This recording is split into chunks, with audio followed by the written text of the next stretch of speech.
खबर गोरखपुर से है, जहां सीएम योगी आदित्यनाथ ने शॉर्ट फिल्म का लोकार्पण किया। विश्व परिवर्तन दिवस पर सीएम योगी आदित्यनाथ ने संदेश दिया। पूरे प्रदेशवासियों को हृदय से बधाई, सीएम योगी ने कहा। वन विभाग की ओर से एक डॉक्यूमेंट्री जारी की गई है, सीएम योगी आदित्यनाथ की तरफ से कहा गया।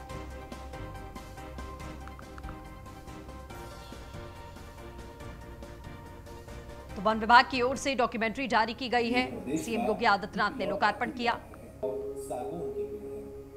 इसी जंगल के 50 हेक्टेयर के भाग में यूपी शहीद अशफाकुल्लाह खां प्राणी उद्यान भी स्थापित किया है। उनके प्रति संवेदनशील भी बनाना है। इस चिड़िया गया है। पर्यटन दिवस के अवसर पर मैं पूरे प्रदेशवासियों को हृदय से बधाई देता हूं। इस वर्ष का विश्व पर्यटन दिवस का जो थीम है और टूरिज्म एंड रूरल डेवलपमेंट, यह है। उत्तर प्रदेश देश का आबादी के हिसाब से सबसे बड़ा प्रदेश तो है ही। मेरा मानना है कि पर्यटन की संभावनाओं की दृष्टि से उत्तर प्रदेश में अनंत संभावनाएं हैं। हमारे पास यहाँ पर न केवल रिलीजियस टूरिज्म के लिए तो इको टूरिज्म के लिए भी अपार संभावनाएं हैं। मुझे प्रसन्नता है कि आज गोरखपुर में वन विभाग के द्वारा इको टूरिज्म को लेकर के एक डॉक्यूमेंट्री भी जारी की गई है। अगर हम उत्तर प्रदेश के अंदर देखें तो बहुत सारे ऐसे स्पॉट हैं जो इको टूरिज्म की। खबर लखनऊ से, जहां आजमगढ़ के एसएसपी के गुड वर्क की तारीफ हुई। प्रदेश के एसीएस गृह अवनीश अवस्थी ने तारीफ की। आजमगढ़ के एसएसपी की 1 महीने के काम की तारीफ की गई। आईपीएस सुधीर कुमार सिंह है आजमगढ़ के एसएसपी। बदमाशों की धरपकड़ के लिए एसीएस गृह ने एसएसपी की तारीफ की। अपराधियों पर नकेल कसने के लिए सुधीर सिंह की प्रशंसा की गई। आईपीएस सुधीर सिंह को एसीएस गृह ने 1 लाख का इनाम दिया।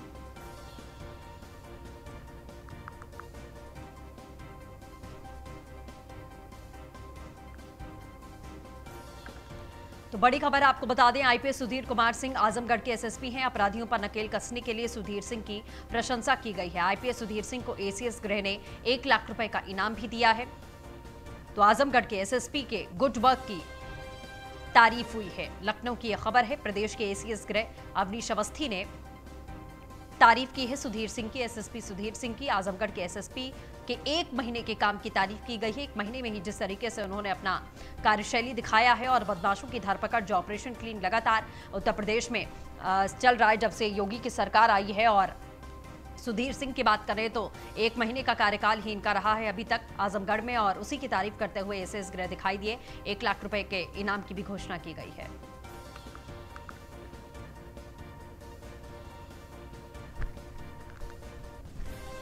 तो प्रदेश के एसीएस गृह अवनीश अवस्थी ने तारीफ की। खबर लखनऊ से, जहां कांग्रेस ने घोषित किए 2 प्रत्याशियों की सूची। बांगरमऊ विधानसभा उपचुनाव के लिए प्रत्याशियों का घोषणा कर दी गई है। बांगरमऊ विधानसभा से आरती वाजपेयी को टिकट दिया गया है। रामपुर किसवार सीट से हैदर अली खान को टिकट दिया गया है। जी हां, तो मुस्लिम प्रत्याशी सीधे तौर पर उतारा गया है रामपुर किसवार सीट से। तो कानपुर की कांग्रेस पार्टी लगातार अपनी तैयारियां कर चुकी है उपचुनाव को लेकर। रामपुर किसवार सीट से हैदर अली खान को टिकट दिया गया है। कांग्रेस ने घोषित किए हैं 2 प्रत्याशियों की लिस्ट अभी तक। बांगरमऊ विधानसभा उपचुनाव के लिए प्रत्याशी के नाम का ऐलान हो चुका है। बांगरमऊ विधानसभा से आरती वाजपेयी को टिकट दिया गया है कांग्रेस पार्टी की तरफ से। रामपुर किसवार सीट से हैदर अली खान को टिकट दिया गया है।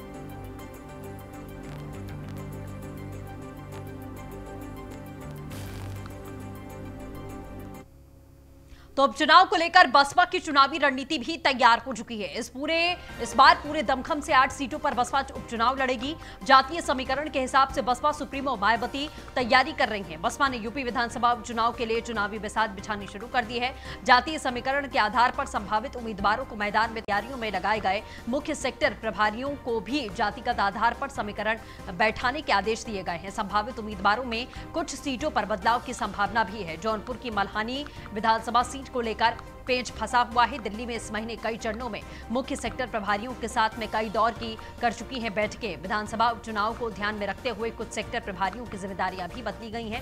बसपा सुप्रीमो मुख्य सेक्टर प्रभारियों के साथ में उपचुनाव की 8 सीटों फिरोजाबाद की टुंडला, रामपुर की स्वार, उन्नाव की बांगरमऊ, जौनपुर की मल्हानी, देवरिया की सदर, बुलंदशहर की कानपुर की घाटमपुर और अमरोहा की नौगांवा सीट से संभावित उम्मीदवारों और इसकी तैयारियों पर चर्चा कर चुकी हैं। उनकी सहमति के बाद ही मुख्य सेक्टर प्रभारियों से संभावित उम्मीदवारों को मैदान में उतारने के लिए कहा गया है।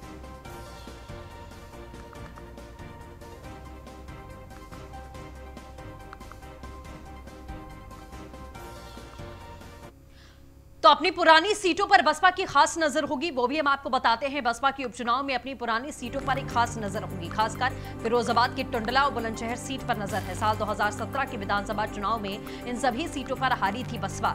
मल्हानी में क्षत्रिय उम्मीदवार को उतारकर चुनावी बैतरणी पार करना चाहती है बसपा की टुंडला से संजीव कुमार चकसवार से शफीक अंसार है दावेदार। बुलंदशहर से हाजी यूनुस, नौगावा सादात से फुरकान अली दावेदार हैं। घाटमपुर से कुलदीप शंखवार, बांगरमऊ से महेश हैं संभावित दावेदार। देवरिया सदर से अभयनाथ त्रिपाठी माने जा रहे हैं संभावित दावेदार।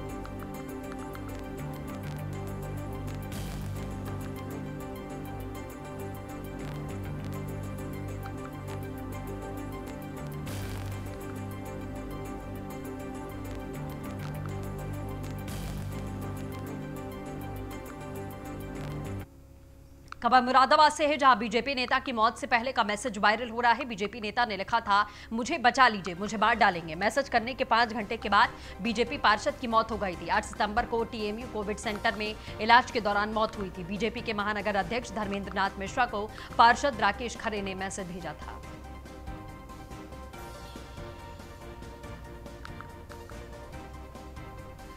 बड़ी खबर है, आपको लगातार बता दें, बीजेपी के महानगर अध्यक्ष धर्मेंद्र नाथ मिश्रा को पार्षद राकेश खरे ने ये मैसेज भेजा था। बीजेपी नेता की मौत से पहले का मैसेज अब लगातार वायरल हो रहा है। मुरादाबाद से खबर है, बीजेपी नेता ने लिखा था, मुझे बचा लीजिए, मुझे मार डालेंगे। मैसेज करने के 5 घंटे बाद बीजेपी पार्षद की मौत हो गई थी। 8 सितंबर को टीएमयू कोविड सेंटर में इलाज के दौरान मौत हुई थी। बीजेपी के महानगर अध्यक्ष धर्मेंद्र नाथ मिश्रा को पार्षद राकेश खरे ने यह मैसेज किया था। बीजेपी नेता ने लिखा था कि मुझे बचा लीजिए, नहीं तो मुझे मार दिया जाएगा। मैसेज करने के 5 घंटे के बाद ही बीजेपी पार्षद की मौत हो गई थी।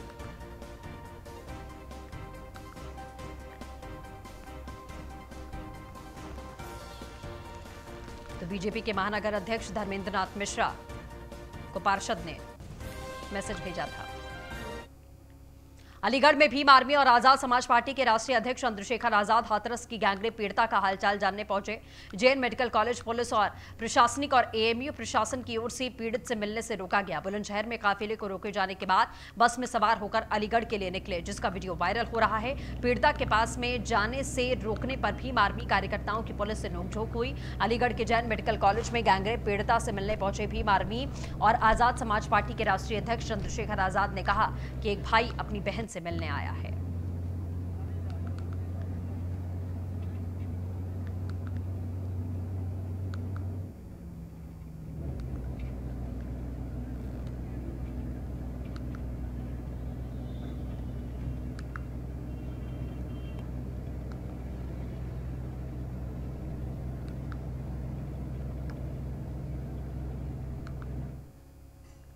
खबर अलीगढ़ से है, जहां दलित युवती से गैंगरेप का मामला। गैंगरेप के विरोध में बसपा कार्यकर्ताओं ने उठाई आवाज। बसपा कार्यकर्ताओं ने मजिस्ट्रेट को सौंपा ज्ञापन। बसपा ने की पीड़ित को 50 लाख रुपए मुआवजे देने की मांग। पीड़िता को उच्च कोटि की चिकित्सा व्यवस्था मुहैया कराई जाए। दोषियों के खिलाफ में गैंगस्टर एक्ट के तहत में कार्रवाई की जाए।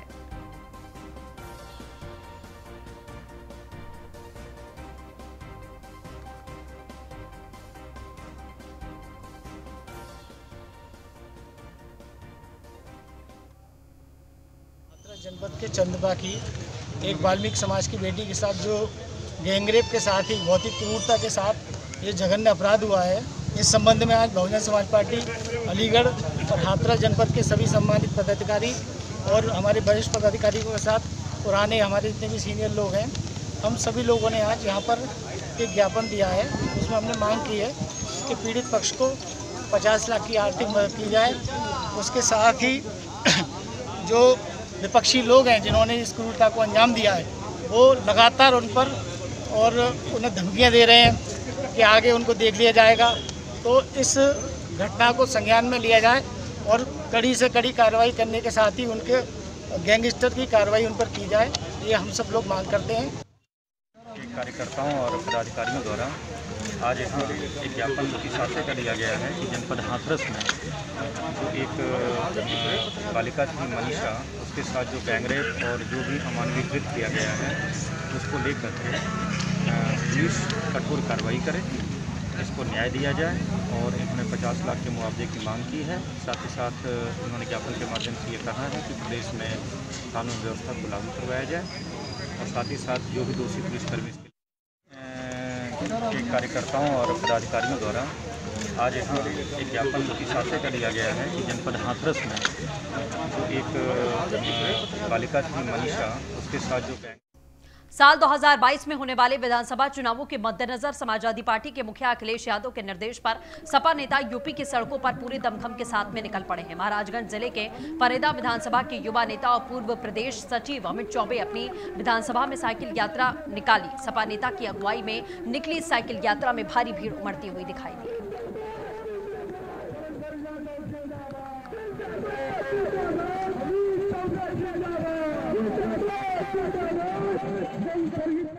आज प्रदेश में जिस तरीके से गुंडा राज है, भ्रष्टाचार है, बलात्कार है, बेरोजगारी है, लूट है, डकैती है, जिस तरीके से थाने बिक जा रहे हैं, तहसील बिक जा रहे हैं और नौजवान किसान मजदूर परेशान है, कोई सुनने वाला नहीं है। इन सब मुद्दों को लेकर फरंदा विधानसभा के नौजवान किसान मजदूर आज सुबह से साइकिल चला रहे हैं। लगभग दर्जनों से ऊपर गांव में हम लोग गए हैं। समाजवादी पार्टी द्वारा कराए गए कार्यों को, उनकी नीतियों को बताया गया है और जनता ने आशा भरी निगाह से समाजवादी पार्टी के दृढ़ संकल्प ले लिया है 2022 में अखिलेश जी को दोबारा पूर्ण बहुमत से सरकार बनाने के लिए संकल्पित है।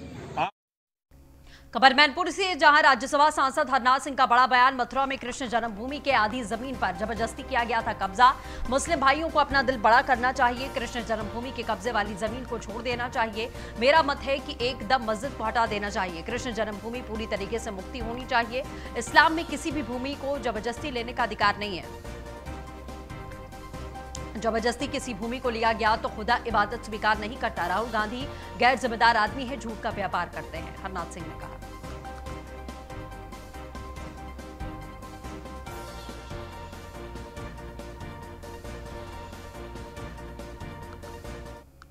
मुजफ्फरनगर पुलिस की बड़ी कार्रवाई सामने आई। एसएसपी अभिषेक यादव का जिले के टॉप 10 अपराधियों पर हंटर। मुजफ्फरनगर में टॉप 10 अपराधी इमलाक की संपत्ति को सीज किया गया है। गैंगस्टर एक्ट के तहत में बदमाश इमलाक की 25 करोड़ की संपत्ति को सीज किया गया। अपराधी इमलाक की सीज की गई संपत्ति में 118 बीघा जमीन, टॉप 10 अपराधियों की सीज की गई संपत्ति में एक कॉलेज भी सीज किया गया है।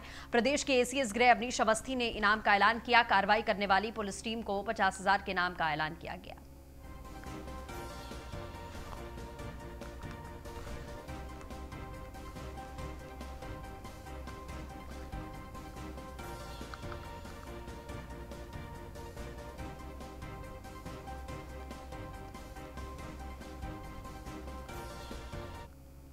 प्रयागराज पुलिस ने चिटफंड कंपनी के एमडी को गिरफ्तार किया। चिटफंड कंपनी के एमडी पर करोड़ों हड़पने का आरोप है। मुखबिर की सूचना पर पुलिस ने आरोपी को गिरफ्तार किया। बेईमानी, धोखाधड़ी और अन्य कई धाराओं में वांछित चल रहा था आरोपी के खिलाफ कई थानाओं में मुकदमा दर्ज किया गया। एसपी ने पुलिस अफसरों को अपराध पर अंकुश लगाने के सख्त निर्देश दिए।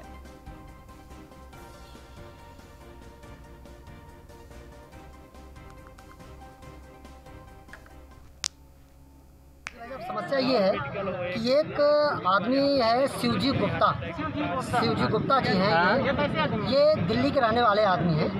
ये इन्होंने किया क्या, ये एक सोसाइटी इनका दीवार ने इन्होंने मकान बना रखा है दिल्ली में, रोहिणी में ये रहते हैं, इनका डिटेल पता है। रहने वाले प्रॉपर इनके निवास ये रायबरेली के साथ कहा जा रहा है कि रायबरेली इनका मूल निवास है, लेकिन इसमें प्रेजेंट टाइम में सारा कुछ रायबरेली से क्लोजअप करके वो दिल्ली में इन्होंने अपनी प्रॉपर्टी बना। सर आप लोगों का इनसे क्या लेना देना है? हम लोगों का लेना देना सिर्फ इतना है कि इन्होंने एक सोसाइटी रजिस्ट्रेशन के अंतर्गत एक सोसाइटी रजिस्टर्ड कराई, जिसमें इंटायर फैमिली, इनकी पत्नी नीलम गुप्ता, इनकी सिस्टर, इनके भाई और इनके जो है बहनोई, ये सारे लोग इकट्ठा होकर एक सोसाइटी जो है।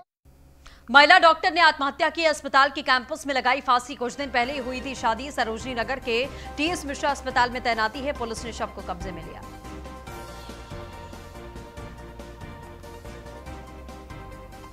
तो कुछ दिन पहले ही महिला की शादी हुई थी, महिला डॉक्टर ने आत्महत्या की। हालांकि वजह क्या रही इसके पीछे का खुलासा अभी तक नहीं हो पाया है। सरोजनी नगर के टीएस मिश्रा अस्पताल में तैनाती थी, पुलिस ने शव को कब्जे में लेकर पोस्टमार्टम के लिए भेजा है।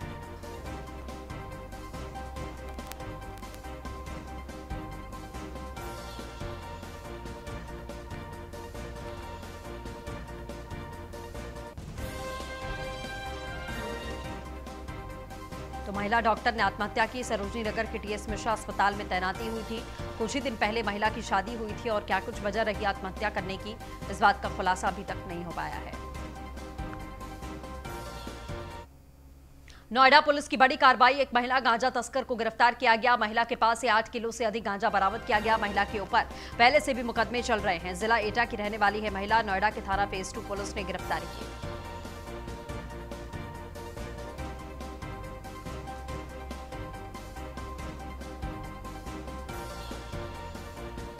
महिला के ऊपर पहले भी मुकदमे चल रहे थे। जिला एटा की रहने वाली है महिला, नोएडा के थाना फेज 2 पुलिस ने गिरफ्तारी को अंजाम दिया है।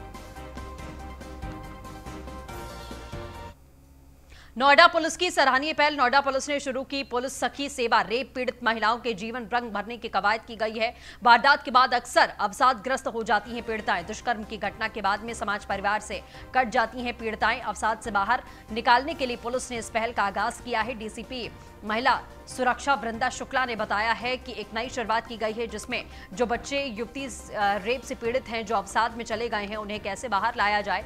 इसके लिए पुलिस ने 20 महिला पुलिस कर्मचारियों की टीम का गठन किया है। 15 उपनिरीक्षक हैं, 5 काउंसलर हैं और 15 उपनिरीक्षक केस के विवेचक हैं। सेमिनार में इन्हें मनोचिकित्सक ट्रेनिंग दे रहे हैं कि कैसे काउंसिल करना है, पीड़ित को अवसाद से कैसे बाहर निकालना है। जनपद में जो रेप की पीड़ित हैं, उन्हें चिन्हित करके उनके परिवार के पास में जाइए। काउंसलर 3 से 4 बार जाएंगे, जो पीड़ित हैं उनकी काउंसलिंग करेंगे, उनको फिर जीवन की मुख्य धारा में लाने की पूर्णतः कोशिश करेंगे। इसमें पुराने जो मामले हैं उनको नहीं ले सकते हैं, जैसा कि मनोचिकित्सक बता रहे हैं। लेकिन अगस्त के बाद जो घटनाएं घटी हैं, उनके बेटियों की काउंसलिंग की जाएगी।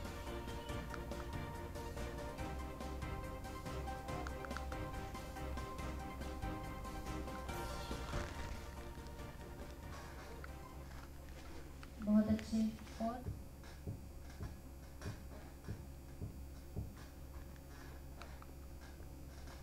सेवा शुरू कर रहे हैं पुलिस सखी नाम से, और उसमें जो हमारा प्रयास है वो ये है कि जो भी चाइल्ड रेप के विक्टिम्स हैं और ख़ासकर जिनमें पूरा पेनिट्रेटिव असॉल्ट हुआ है, उसमें बच्चे को बहुत मानसिक तनाव और इमोशनल तनाव होता है, जो कई महीने तक उनके साथ रह सकता है। और ख़ासकर अगर वो मध्य या निम्न वर्ग के हैं तो उनको कभी भी उस तरह के हॉस्पिटल्स का या काउंसलर्स का एक्सेस नहीं होता, जो कि बाहर के वेस्ट के देशों में होता है, ताकि इस प्रकार के अपराध का ट्रॉमा कम किया जा सके। सेवा शुरू कर रहे हैं पुलिस सखी नाम से, और उसमें खबर बुलंदशहर से, जहां आपसी विवाद ने महिला की जान ली। महिला ने नशीला पदार्थ खाकर अपनी जान दे दी। पति पत्नी के बीच में काफी दिन से झगड़ा चल रहा था।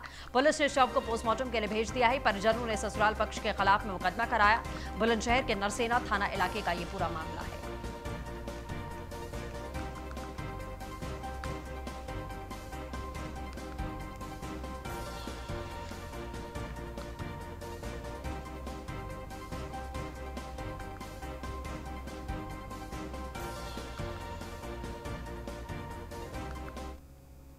बदायूं में लड़की की गोली लगी लाश मिलने का मामला लव जिहाद के चलते की गई थी लड़की की हत्या। लड़की की लाश मिलने पर मचा था हंगामा। पहले से शादीशुदा था लव जिहादी हत्यारा आसिफ।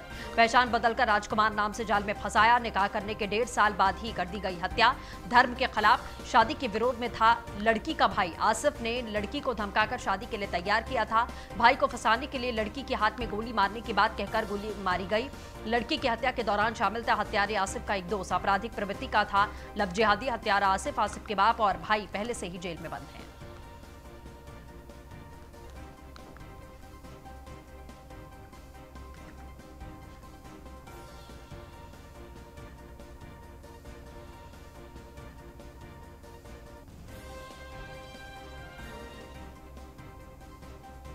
ये जो बदायूं में घटना हुई है लव जिहाद का, इस विषय को लेकर विश्व हिंदू परिषद पहले से हिंदू समाज के लिए जन जागरण कर रहा है। एक मुस्लिम धर्म के द्वारा लव जिहाद के नाम से एक आतंक फैलाया जा रहा है, उसी की पुनरावृत्ति बदायूं में हुई है। बहुत निंदनीय घटना है। एक मुस्लिम युवक राजकुमार नाम से एक हिंदू लड़की से शादी करता है, विवाह करता है, जिसके माँ बाप भी नहीं हैं, और विवाह के उपरांत उसकी इस तरह से निर्मम हत्या करता है। घोर निंदनीय है। हम लोग हिंदू समाज को शुरू से जन जागृत कर रहे हैं। इस विषय को लेकर हमारा संगठन और केंद्रीय संगठन इस विषय को लेकर समाज में जा रहा है और हिंदू समाज में कहा जा रहा है इस चीज़ पर रोक लगनी चाहिए। और केंद्र सरकार से भी हम लोग की मांग है, इस विषय को लेकर एक कानून बनना चाहिए जो हिंदू की मां, बिंदु, बहन, बेटी के साथ ये मुस्लिम धर्म के द्वारा ये जो एक रचना की जा रही है, घोर निंदनीय है। उसने इन लोग का एक सिस्टम रहता है, ये कोई भी हिंदू परिवार की लड़की को अपने प्रेम के चक्कर में फंसाते हैं तो राजकुमार है, गुड्डू है, सोनू है, इस तरह से ये नाम बदलकर शैक्षिक संस्थाओं, डिग्री कॉलेज, उच्च यूनिवर्सिटी काम करने वाली सहपाठियों के साथ नाम बदल के ये लोग ऐसी घटनाएं कर रहे हैं। और एक बात और इस विषय के साथ रखना चाहता हूँ, हम तो जन जागरण कर ही रहे हैं और हिंदू धर्म के जो मौलवी हैं, मौलाना हैं, जो ठेकेदार हैं, वो इस चीज़ को अपने युवाओं को समझाएं, वरना हिंदू की एक लड़की लेके जाएंगे, हम 10 लेके आएंगे, वो 10 लेके जाएंगे, हम 100 लेके आएंगे, वो 100 लेके जाएंगे तो हम 1000 उनकी लड़कियां लेके आएंगे। हाँ, ये जो घटना आज मुझे समाचार पत्र के जरिए जो पता लगी है और जो हमारे कार्यकर्ताओं के द्वारा सूचना दी गई, बहुत निर्मम हत्या की गई है, गोली मारकर हत्या की गई है। भाई को फंसाना चाहता था वो, और सबसे बड़ी बात, उसका हत्या करने के बाद उनके निकट संबंधी परिवार उन पर हत्या का मुकदमा करना चाह रहे थे। पुलिस भी उनका एक तरह से साथी दे रही थी, सही से कुछ नहीं कह पा रही थी, लेकिन हम उनके साथ विश्व हिंदू परिषद पूरा खड़ा हुआ है, उस बच्ची के साथ, उस परिवार के साथ और इस घटनाओं के लेकर लव जिहाद को लेकर। इस बुलेटिन में बस इतना ही। नमस्कार।